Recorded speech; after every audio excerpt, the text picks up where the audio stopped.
présente à présent la Mini, produite jusque dans les années 90. Elle fête cette année ses 60 ans. Le charme désuet de cette Anglaise séduit de nombreux amoureux. Jusqu'ici, dans le Languedoc, Laurent Baumel en ont rencontré. Rue Ramel à Montpellier, depuis 53 ans, il y a un garagiste qui s'est fait ensorceler par une toute petite voiture.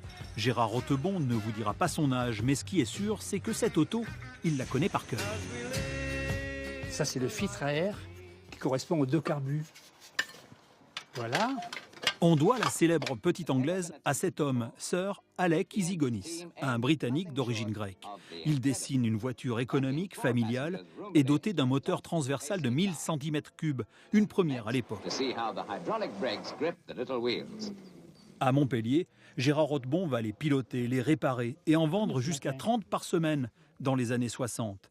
Entre ce Montpellierin et la Mini, c'est une maxi-histoire. À l'époque, elle était à l'avant-garde du progrès quand même, il faut dire ce qu'il est. Il y avait des R8 et des Dauphines, puis il n'y avait pas de choses. Hein. Et des vieilles 403. Donc cette voiture était révolutionnaire et fabuleuse, hein, avec tous les défauts qu'elle avait, parce qu'elle avait beaucoup. Mais en fait, c'était effectivement, donc tout le monde s'est jeté là-dessus et effectivement, on l'a vendu beaucoup. Je la prends tous les jours, c'est ma seule voiture. Je vais au travail avec, je fais tout avec.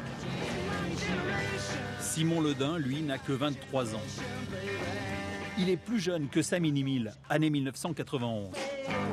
Ce jeune entrepreneur qui a lancé sa marque de vêtements engagés s'en sert comme porte-étendard pour aider la recherche dans la lutte contre la maladie de Charcot.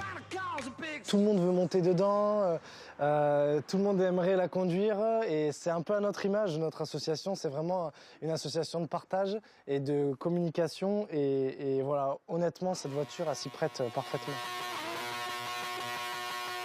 Il s'est construit près de 5 millions de Mini sous différentes marques. Sa bouille, elle, n'a pas changé. Son petit coup d'œil avec ses petits phares qui vous clignent de l'œil presque et qui vous attirent, mais d'une manière... on ne peut plus s'en passer après.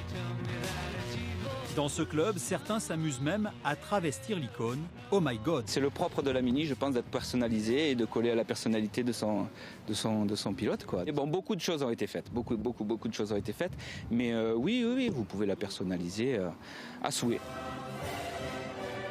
La Mini classique est une voiture bon marché. Et à 60 ans, elle ne fait vraiment pas son âge, comme la reine, quoi. Alors, God save the Queen. Voilà, image